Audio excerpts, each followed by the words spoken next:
صدر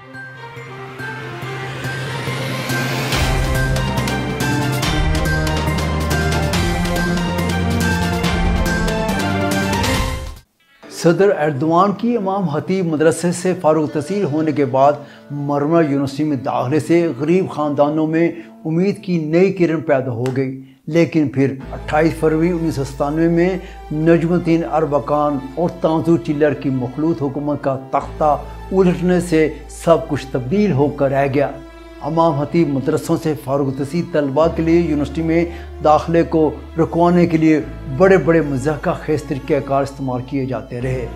head scarf پہننے والی خواتین کے لیے اعلیٰ تعلیم کے دروازے بند کر دیے گئے۔ صدر ایردوان کی سیاست میں اس کے بعد آمد ہوئی۔ ناظرین، آج کے اس پروگرام میں ان تمام موضوعات پر روشنی ڈالی جائے گی۔ TR اردو سے اپنے اردو ناظرین کی خدمت میں انقرہ سے ڈاکٹر فرقان حمید کا سلام پہنچے۔ ناظرین، ترکی اور صدر ایردوان سے متعلق تازہ ترین معلومات کے لیے ہمارے یوٹیوب چینل TR اردو کو سبسکرائب کیجیے اور اپنے کمنٹ سے ہمیں آگاہ کیجیے۔ شکریہ۔ ایردوان کے بچے بھی امام خطیب مدرسوں ہی سے فارغ التحصیل ہوئے ہیں۔ صدر ایردوان نے امام خطیب مدرسے سے فارغ التحصیل ہونے کے بعد مرمرہ یونیورسٹی میں داخلے کی وجہ سے امام خطیب میں پڑھنے والے غریب خاندانوں کے لیے امید کی کرن پیدا کر دی تھی، اور طلباء نے امام خطیب سے فارغ التحصیل ہونے کے بعد مختلف یونیورسٹیوں میں داخلہ لینے کا سلسلہ شروع کر دیا، اور اس طرح ایردوان کے اس قدم سے ترکی میں امام خطیب مدرسوں کے لیے ایک نئی فضا پیدا ہو گئی۔ لیکن یہ فضا نام نہاد سیکولر حلقوں کو ایک آنکھ نہ باتی تھی۔ انہوں نے امام خطیب کی راہ میں رکاوٹیں کھڑی کرنے کے لیے ریشہ دوانیوں کا نہ ختم کرنے والا سلسلہ شروع کر دیا، اور پھر 28 فروری 1997 میں نجم الدین اربکان اور تانسو چلر کی مخلوط حکومت کا تختہ پسپردہ فوج نے رہتے ہوئے کیا تھا، الٹتے ہوئے ایک بار پھر امام خطیب مدرسوں کے لیے انتہائی مشکل شرائط متعارف کروائی گئیں، تاکہ ان مدرسوں سے فارغ التحصیل طلباء کے لیے کسی اور برانچ یا شعبے میں اعلیٰ تعلیم حاصل کرنے کی کوئی گنجائش ہی باقی نہ رہے۔ امام خطیب مدرسوں میں عام اسکولوں سے ایک سال زائد تعلیم دی جاتی تھی، اور عام اسکولوں کے سلیبس کو بھی ان مدرسوں میں پڑھانے کو لازمی قرار دیا گیا تھا۔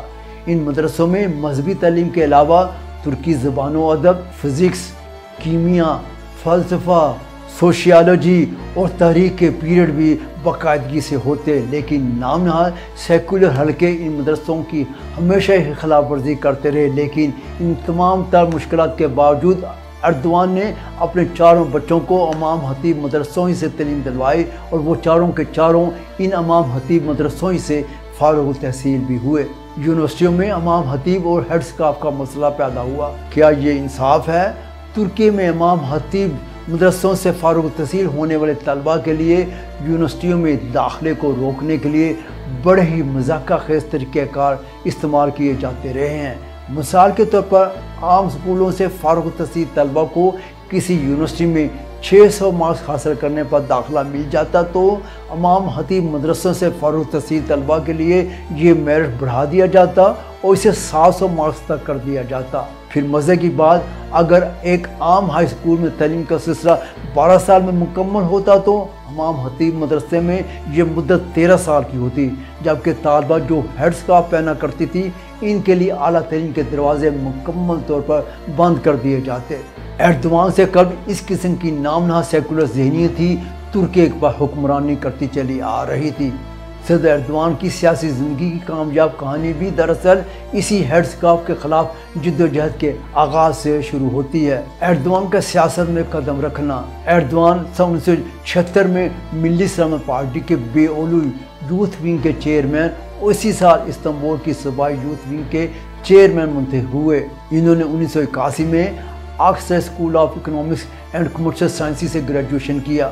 1981 میں ملی سلامت پارٹی کو قلعدم قرار دیے جانے کے بعد 1983 میں قائم کردہ رفاہ پارٹی کے ساتھ اپنی سیاست کو انہوں نے جاری رکھا۔ اگرچہ انہوں نے 1986 کے پارلیمانی وسطی مدتی انتخابات میں رکن پارلیمنٹ کے امیدوار اور 1989 کے بلدیاتی انتخابات میں بے اولو ڈسٹرکٹ کے میئر امیدوار کے طور پر انتخابات میں حصہ لیا، لیکن وہ ان دونوں انتخابات میں کامیاب نہ ہو سکے۔ تاہم 1991 کے عام انتخابات میں انہیں کامیابی تو حاصل ہو گئی، لیکن ترکی میں ترجیحاتی انتخابی سسٹم ہونے کی وجہ سے وہ اپنی سیٹ ہی سے محروم ہو گئے۔ ایردوان 1994 کے بلدیاتی انتخابات میں 25.19% ووٹ حاصل کرتے ہوئے استنبول میٹروپولیٹن کے میئر منتخب ہو گئے۔ ناظرین، صدر ایردوان کی کامیاب زندگی کے بارے میں ہمارا اس پروگرام کا سلسلہ جاری ہے۔ آئندہ اس پروگرام کا سلسلہ وہیں سے جاری رکھیں گے جہاں آج اس کا سلسلہ منقطع کیا ہے، اور استنبول میں ان کے میئرشپ کے بارے میں معلومات فراہم کریں گے۔ تو اس وقت تک اپنے میزبان ڈاکٹر فرقان حمید کو اجازت دیجیے۔ اللہ حافظ۔